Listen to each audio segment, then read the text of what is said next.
Narudi kwa sawa. Sawa, mimi nimekuelewa.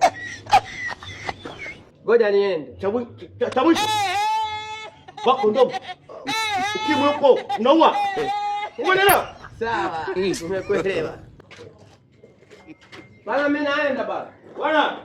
Zingatia. Mimi nimekuelewa. Zingatia. Ndoa yangu shakuwa ngumu. Acha niende bana.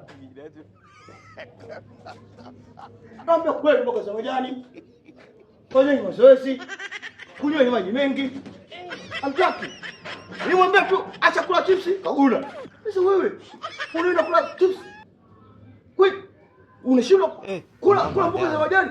Vyakula vendelisha. Unataka kwenda raundi 3. Nani kasema? Upungufu wa nguvu za kiume. Hii ni janga sana kubwa la taifa. Vijana wengi sana wanapotea.